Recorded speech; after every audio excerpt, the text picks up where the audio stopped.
अपने शिष्यों को नेकी का उपदेश देते हुए गौतम बुद्ध बोले, हे शिष्यों, बुरे काम छोड़ देने पर भी उनकी बदनामी मिटाई नहीं जा सकती, इसलिए हमें कभी भी जानबूझकर बुरे काम नहीं करने चाहिए। मनुष्य द्वारा किए गए छोटे से छोटे बुरे काम की बदनामी उसका पीछा नहीं छोड़ती। जैसे ऋषि वाल्मीकि का प्रारंभिक जीवन उनके परिचय में हमेशा उल्लेखित किया जाता है, और इसी से जुड़ी एक कथा मैं तुम्हें और सुनाता हूँ। एक छोटे से कस्बे में पंडित रामानंद रहा करते थे। वो बहुत ही सदाचारी थे और हर किसी की मदद को हमेशा तैयार रहते थे। आसपास के कई गांवों तक उनकी खेती फैली हुई थी। उनका एक पुत्र था जिसका नाम था राम सेवक।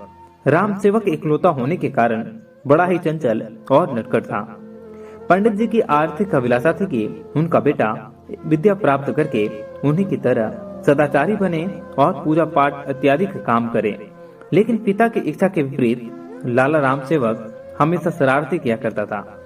पंडित रामानंद उसे समझाने का प्रयास करते रहते थे, लेकिन राम सेवक को बुरे कामों में मजा आता था। अंत में निराश होकर पंडित जी ने राम सेवक को समझाना बंद कर दिया। जब कभी कोई उनके पुत्र की शिकायत लेकर आता तो पंडित जी अपने घर के मुख्य दरबार पर एक कील गाड़ देते। कुछ ही दिनों में दरवाजा कीलों से भर गया। एक दिन एक अंधा मुसाफिर होता हुआ पंडित जी के पास आया। पूछने पर उसने बताया कि उनके बेटे राम सेवक ने उसकी लाठी खींच ली और उसके खाने की पोटली कुएं में फेंक दी। यह सुनकर पंडित जी को बड़ा दुख हुआ।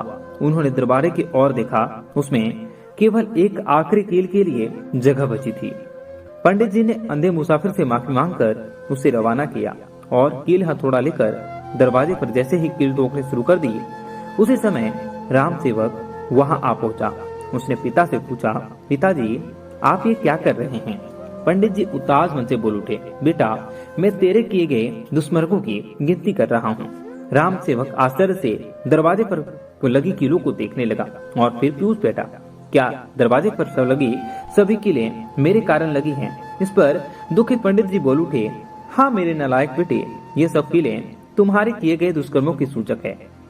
पंडित जी ने राम सेवक को समझाया, देखो बेटा, बुरे कर्मों को छोड़कर परोपकार और सत्कर्म करो, ज्ञान विद्या प्राप्त करो, अब भी अवसर है, नहीं तो शेष जीवन पश्चाताप में बीत जाएगा। यह सुनकर राम सेवक उदास हो गया। उसे अपनी गलती का एहसास हुआ। उसने अपने मन ही मन प्रण किया कि अब वे अच्छे काम करेगा और अपने पिता द्वारा बताए गए मार्ग पर चलेगा।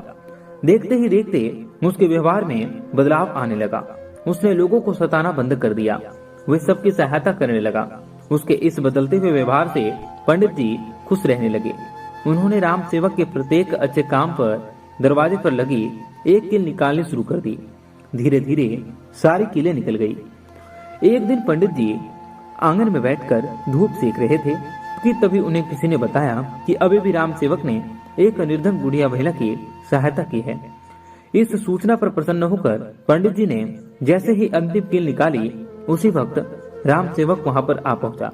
राम सेवक कभी अपने पिता को देखता तो कभी दरवाजे को, और उसने कहा, पिताजी, कील तो सारी निकल गई, पर उनके निशान दरवाजे पर सदा के लिए रह गया।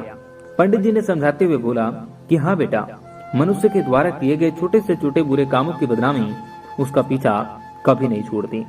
मनुष्य की बदनामी के दाग उसके ऊपर हमेशा अकेले रह जाते हैं और उसके नाम के साथ हमेशा अकेले जुड़ जाते हैं।